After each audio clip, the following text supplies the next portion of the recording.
నా 25 ఏళ్ల కోరిక మా లక్ష్మీదేవి మా ఇంటికి వచ్చేసింది. మన పిల్లలు మన అలవాట్లు, ఇష్టాలు తెలుసుకొని సర్ప్రైజ్ గిఫ్ట్ ఇస్తే భలే ఉంటుంది కదా! నేను ఆరోగ్యానికి మంచిది అని మట్టి పాత్రలో వండడం, చిన్న రోల్లో దంచుతే ఇబ్బంది పడడం, నా బొమ్మ రోళ్ళ కలెక్షన్ చూసి మా అమ్మాయి నాకు సర్ప్రైజ్‌గా విలేజ్ డెకార్ వాళ్ళ వెబ్‌సైట్‌లో ఈ చిన్ని రుబ్బు రోల్‌ని ఆర్డర్ చేసి పంపింది. ఇది అపార్ట్మెంట్‌లో ఉండేవాళ్ళు కూడా ఈజీగా వాడుకోవచ్చు.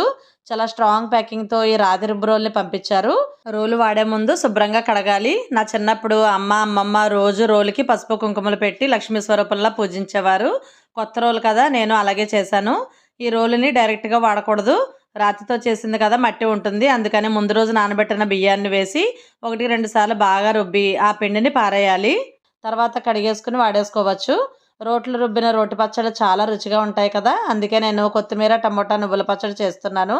నువ్వులు, ఎండుమిర్చి, జీలకర్ర వేయించి పక్కకి తీసి కట్ చేసుకున్న టమోటా ముక్కలు వేసి సగం మగ్గాక నాటు కొత్తిమీర, ఉప్పు, బెల్లం, పులుపు కోసం మామిడికాయ పొడి వేసి ఉడికి చల్లారిన తర్వాత రోట్లో వేసుకొని రుబ్బుతుంటేనే పచ్చడి గుమ్మగుమ్మలు వచ్చేస్తాయి. చిన్నప్పుడు అమ్మమ్మ ఇలా రోట్లోనే తాలింపు వేసి అడుగునున్న పచ్చట్లో అన్నం కలిపి అందరికీ నోట్లో ముద్దలు పెట్టేది.